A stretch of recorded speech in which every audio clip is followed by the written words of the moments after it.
धन्यवाद देने के लिए मैं भी इस चर्चा में शामिल हुआ हूं। राष्ट्रपति महोदया के भाषण में देशवासियों के लिए प्रेरणा भी थी, प्रोत्साहन भी था और एक प्रकार से सत्य मार्ग को पुरस्कृत भी किया गया था। आदरणीय सभापति जी,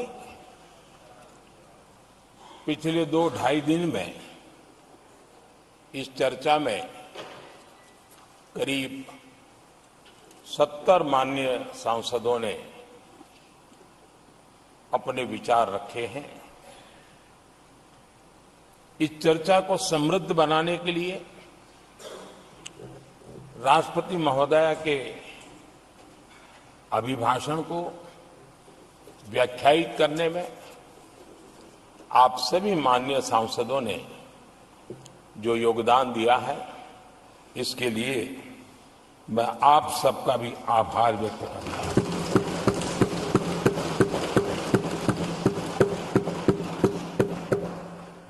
आदरणीय सभापति जी, भारत की आजादी के इतिहास में हमारी संसदीय लोकतांत्रिक यात्रा में बहुत दशकों के बाद देश की जनता ने एक सरकार को तीसरी बार देश की सेवा करने का अवसर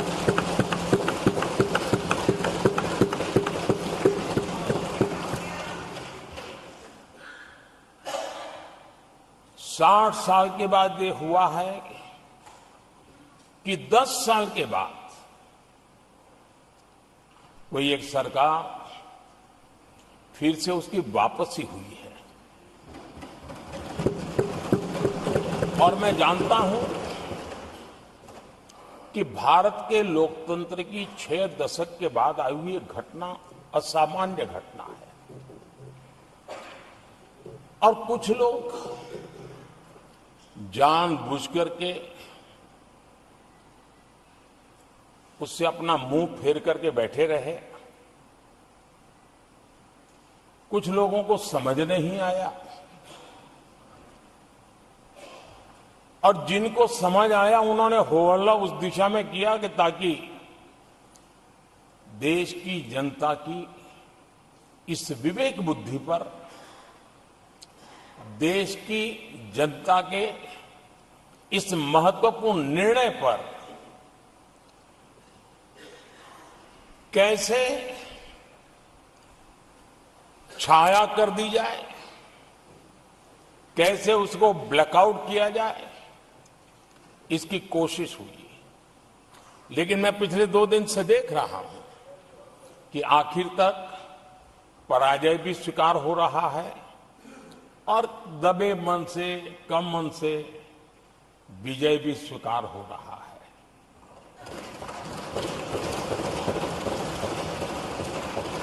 आदरणीय सभापति जी, कांग्रेस के हमारे कुछ साथियों को मैं हृदय से धन्यवाद करना चाहता हूं,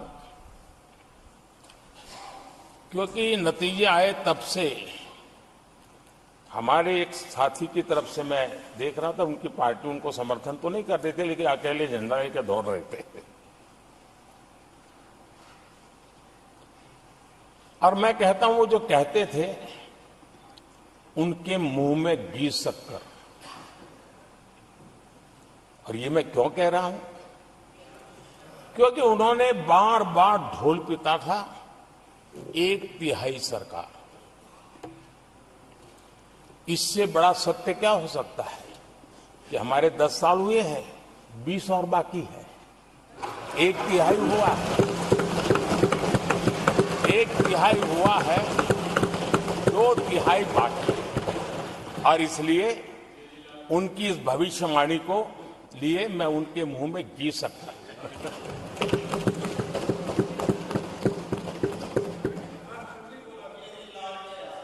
आदरणीय सभापति जी,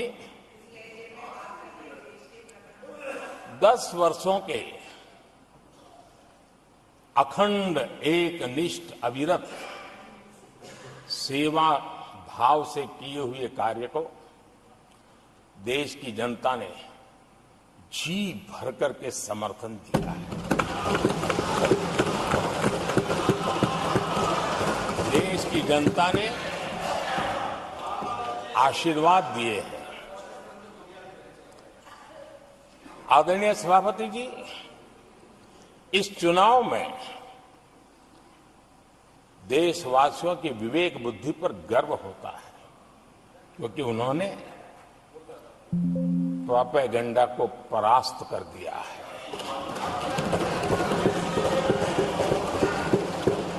देश की जनता ने परफॉर्मेंस को प्राथमिकता दी है।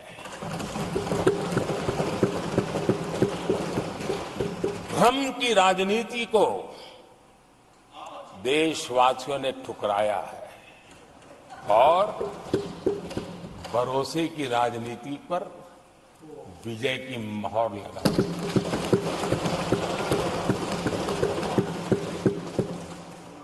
आदरणीय सभापति जी, संविधान के 75वें वर्ष में हम प्रवेश कर रहे हैं। इस सदन के लिए भी ये पड़ाव विशेष है, क्योंकि इसे भी 75 साल हुए हैं और इसलिए एक सुखद संयोग है।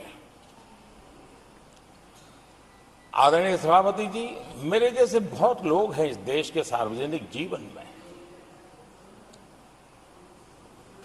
जिनके परिवार में कोई गांव का सरपंच भी नहीं रहा है, गांव का प्रधान भी नहीं रहा है, राजनीति से कोई सरोकार नहीं रहा है, लेकिन आज अनेक महत्वपूर्ण पदों पर पहुंच करके देश की सेवा कर रहे हैं। और उसका कारण बाबा साहब आम्बेडकर ने जो संविधान दिया है, उसने हम जैसे लोगों को अवसर दिया है। और मेरे जैसे अनेक लोग हैं जिनको बाबा साहब आम्बेडकर द्वारा दिए गए संविधान के कारण यहां तक आने का अवसर मिला है और जनता जनार्दन ने उस पर मोहर लगाई तो तीसरी बार आने का मौका मिल गया।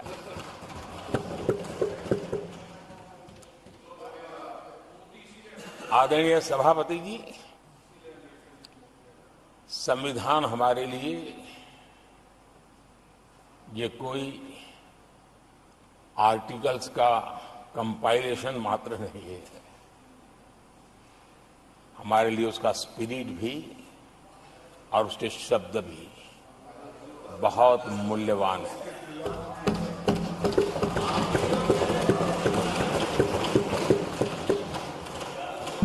और हमारा मानना है कि किसी भी सरकार के लिए,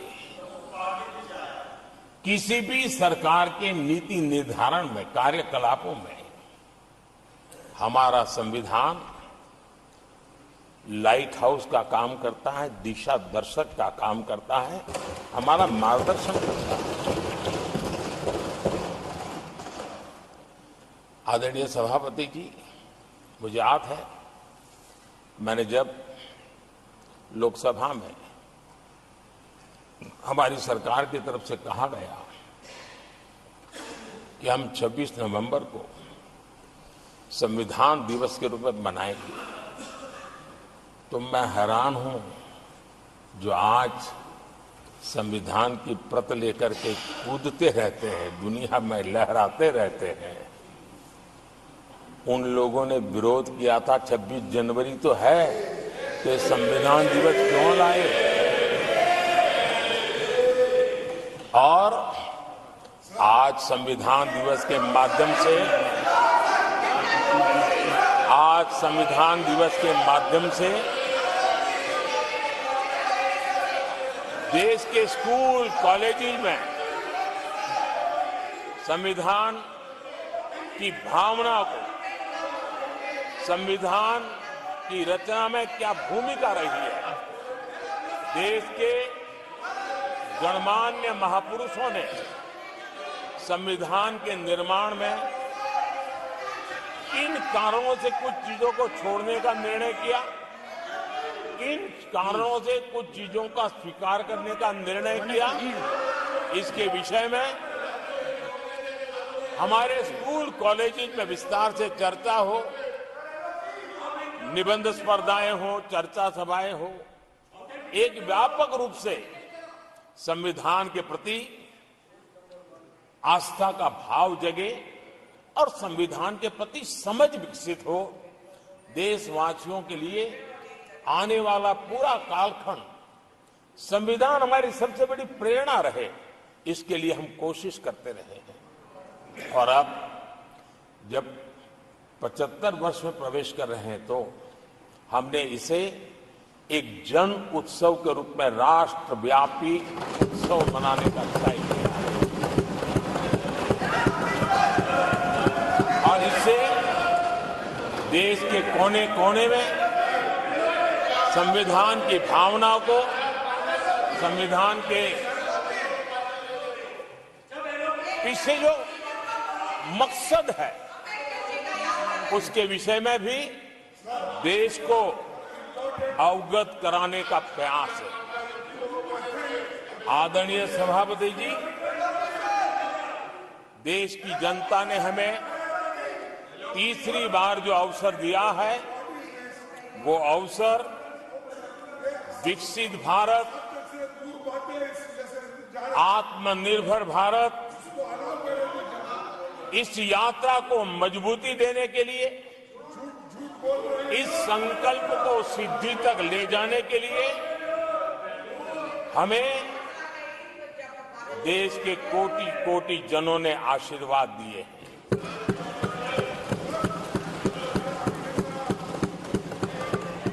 आदरणीय सभापति जी,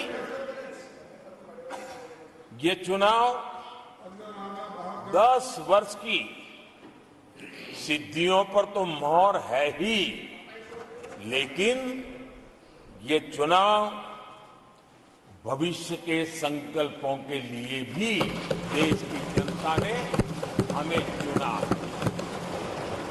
क्योंकि देश की जनता का एकमात्र भरोसा हम पर होने के कारण आने वाले सपनों को, संकल्पों को सिद्ध करने के लिए हमें अवसर दिया।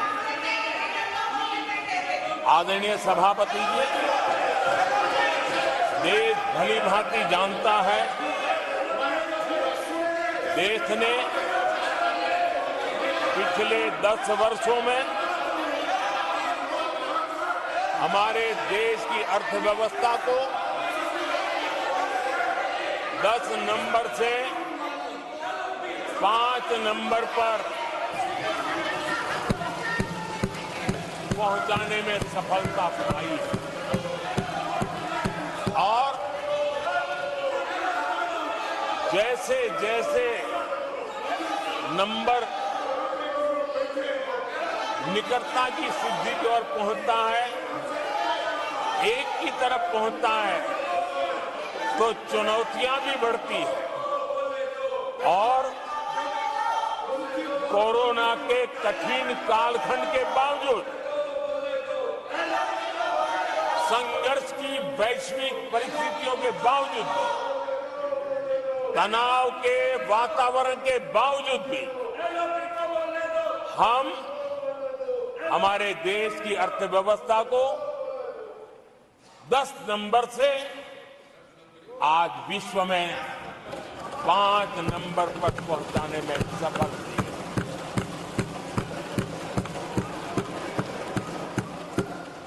इस बार देश की जनता ने हमें 5 नंबर से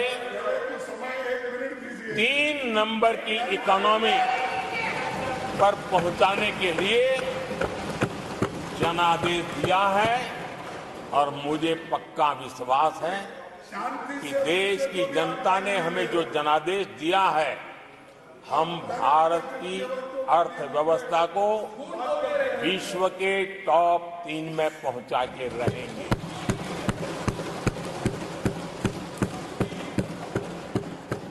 मैं जानता हूं आदरणीय सभापति जी, यहां कुछ ऐसे विद्वान हैं जो ये मानते हैं कि इसमें क्या है, ये तो होने ही वाला है, ये तो अपने आप तीसरे नंबर पे पहुंचने वाली है,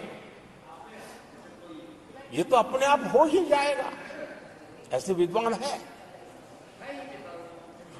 अब ये लोग ऐसे हैं जिन्होंने ऑटो पायलट मोड पर सरकार चलाने का या तो रिमोट पायलट पर सरकार चलाने का उनको आदी है, इसलिए वो कुछ करना धरने में विश्वास नहीं करते हैं। वो कुछ करने धरने में विश्वास नहीं करते, वो इंतजार करना जानते हैं। लेकिन हम परिश्रम में कोई कमी नहीं रखेंगे।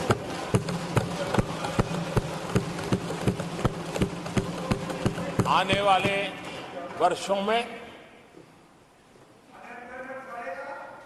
पिछले 10 वर्षों में हमने जो किया है उसको गति भी बढ़ाएंगे, उसका विस्तार भी बढ़ाएंगे और गहराई भी होगी, ऊंचाई भी होगी और हम इस संकल्प को पूरा करेंगे। आदरणीय सभा